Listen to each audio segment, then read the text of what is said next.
Elle est arrivée. Mais quoi? Mais qui?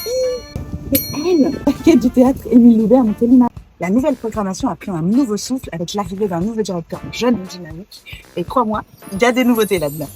Allez viens, je t'emmène dans le bureau de Quentin Vitard, le nouveau directeur du théâtre. Salut Cécile. Une saison, ça se construit étape par étape, où effectivement ce qu'on recherche à la fin c'est un équilibre. Donc c'est retrouver vraiment de la danse, du théâtre, du cirque, de l'humour, qui en est vraiment pour tout le monde. Parmi les nouveautés, il y aura une position hors les murs, c'est-à-dire des spectacles qui n'auront pas lieu dans le théâtre, mais à l'extérieur. On aura un chapiteau, notamment qui va venir, qui sera implanté à côté de la Plaine des Sports. Ça sera début octobre. On a aussi deux autres spectacles qui se passent en dehors du théâtre. Un spectacle où on va inviter les spectateurs à venir danser dans la rue, avec un casque sur les oreilles. Le dernier spectacle, c'est un petit déjeuner qui se passe à 9h du matin. Le spectacle se passe autour d'un comptoir, au milieu duquel des comédiennes sont installées et préparent le petit déjeuner tout en faisant le spectacle. Après, dans les nouveautés de la saison, on va essayer d'accompagner les spectacles un peu différemment. Et donc, sur certains spectacles, on proposera en quotidien de participer à des ateliers de pratique artistique, de venir rencontrer les artistes, de venir échanger avec l'équipe du théâtre, visiter le théâtre.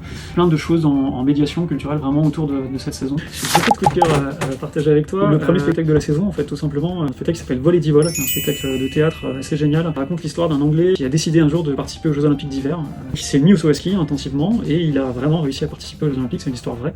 C'est un spectacle très sympa dont on sort joyeux et on bat avec lui. En fait, on a envie qu'il réussisse. Un vrai coup de cœur, voir en famille, le spectacle Fermez les yeux, vous y verrez plus clair.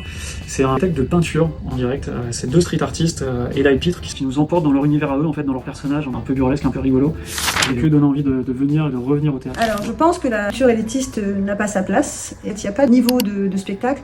Il y a juste des spectacles qui te parlent, d'autres qui te parlent moins ou qui te parleront plus tard. Et donc, on a vraiment voulu diversifier la programmation avec justement un peu des décalés. Alors, on peut s'abonner quand on veut. On est abonné à partir de 4 spectacles différents. La nouveauté, c'est que la billetterie a ouvert aux abonnés et au public autres, alors qu'avant, il y avait un privilège pour les abonnés durant 1 mois. Donc là, aujourd'hui, on l'a ouvert à tous. Je suis très heureuse de cette nouvelle saison, ça c'est une certitude. Et si je devais peut-être rajouter quelque chose, je remercie toute l'équipe de théâtre. C'est un projet co-construit, vraiment. La billetterie est en ligne, il est vraiment temps de prendre tes places.